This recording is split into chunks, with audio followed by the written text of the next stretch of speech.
Our #2 story tonight: fame, fortune, and a few good ideas can be a powerful combination. If you're going to have photographers and TV cameras follow your every move, why not make those moves to help others and raise awareness for a cause?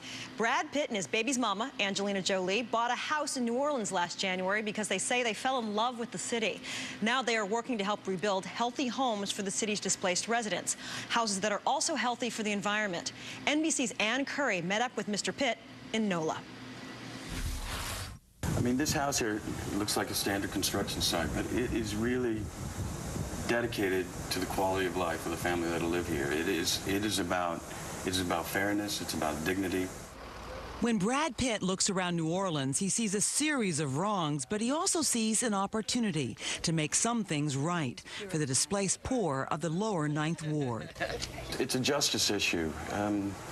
You know, I mean, what we saw, Katrina, is that there is a portion of our society that's being overlooked. And in the aftermath, we're not going to be able to bring back the friends and family that are lost. We're not going to be able to bring back their heirlooms and their photographs. But maybe we can provide a better way of life. Maybe we can find some good out of this. And that has to deal with justice and fairness. As we first reported last year, Pitt has teamed with the environmental nonprofit group called Global Green to build eco-friendly, low-income housing.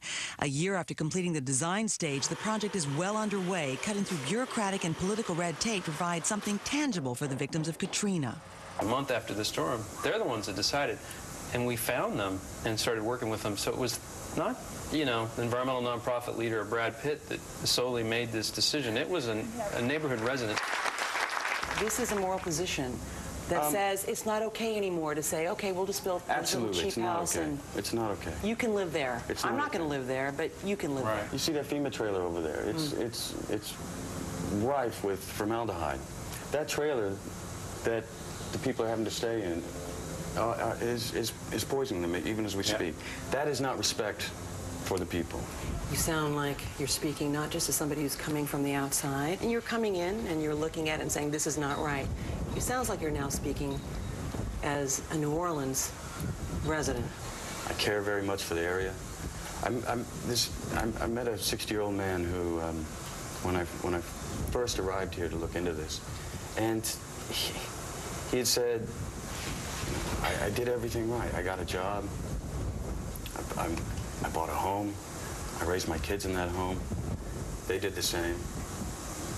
Now my kids are, one kid's in Atlanta, another one's in Houston. We're all split apart, and we've been wiped out. Because of the storm.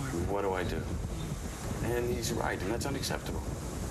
So any debate on should we rebuild, should we not, I'll take you on. Because you're looking at that guy's face. That's right. That's right. He deserved better. That's right.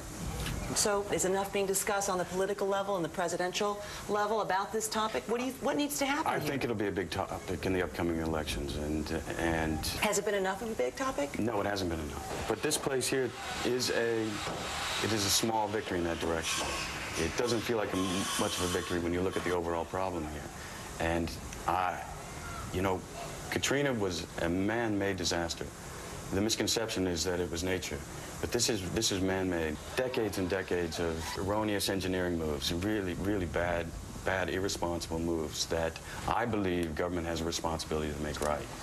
Now, if you want to learn more about the project to help victims of Katrina, check out the Today Show Thursday morning. Another report from Ann Curry about Pitt and the Global Green Project in New Orleans.